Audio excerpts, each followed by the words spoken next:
dadweynaha ku dhaqan magaalada Burco ee xarunta gobolka Togdheer ayaa si ballaaran u soo dhaweeyay magacaabista uu madaxweynaha Jamhuuriyadda Soomaaliland Mudane Axmed Maxamed Maxamuud Silaanyi uu magacaabay degmooyinka cusub waxaana ay si gaar ah u soo dhaweeyeen degmada Faqaayuub oo sida ay sheegeen waqtigani loo baahnaa in la magacaabo iyagoo madaxweynaha Jamhuuriyadda Soomaaliland ka codsaday inuu ku daro waxqabadaad u ballaaran oo uu qabto degmooyinka cusub ee ku soo biiray degmooyinkii hore ee uu lahaan jiray dalkani waa kuwan kamida dadkii la hadlay telefishinka caalamiga ah ee Somali News magacaygu waa Maxamed Cabdullaahi Muuse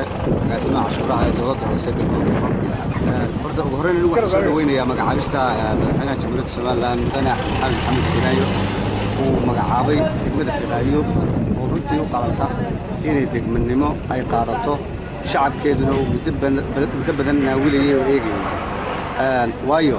waxaan aaminsanahay inay ahayd degmadii ugu xaqa lahayd in la siiyo degmo kuwa kalena runtii iyagana u hambalyeynayna 1970 bay degmo suga qaadatay Faqaayuub baladhiga duruqsiba mar la qaadatay maanta marka waxay ahayd degmooyinkii ay ahayd mar hore inay helaan laakiin waxay ku soo beegatay waqtigeedii oo madaxweynaha Jamhuuriyadda Soomaaliland Axmed Maxamuud bixiyay aad baan ugu hambalyeynayna waan soo dhaweynaynaa magacaygu waa Nuux Cabdi Maxamed oo ah maamul ku-xigeenka dugsiga degmada Laascaanood halkan waxaan doonayaa inaan ka dhigto fikirkayga degmada Faqaayuub ee la magacaabay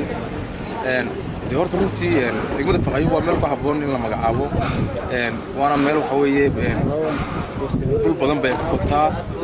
waa munaasib xukuumadda Soomaaliland waxa weeye ku maadsantahay oo ugu horreeyay madaxweynaha Soomaaliland aad iyo aad baan ugu hambalyeynaya bismillaahir rahmaanir rahiim magacaygu waa mahadle magacaygu Ismaan Diriid Ducaale waxaan ku faraxsanahay magacayga loo magacaabay degmooyinka Jamhuuriyadda Soomaaliland madaxweynaha Axmed Maxamed Silaanyi uu magacaabay aad iyo aad baan ugu faraxsanahay aad qaro mahadsantiin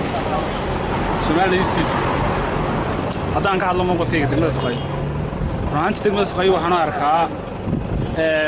boos ku habboon ama uu madaxweynuhu ka maray sida loogu talagalay oo in badan baa u baahnayd inay degmo noqoto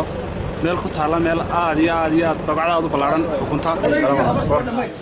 waxaan soo dhaweynayaa degmada Faqaayuub ee ka tirsan gobolka Togdheer iyadoo loo magacaabay degmo cusub iyadoo sharaf ku leeyahay madaxweynaha Soomaaliland Axmed Maxamed Maxamuud Silaanyi Zakariya Cabdiraxmaan Ibrahim telefishinka caalamiga ah ee Somali News magaalada Burco ee xarunta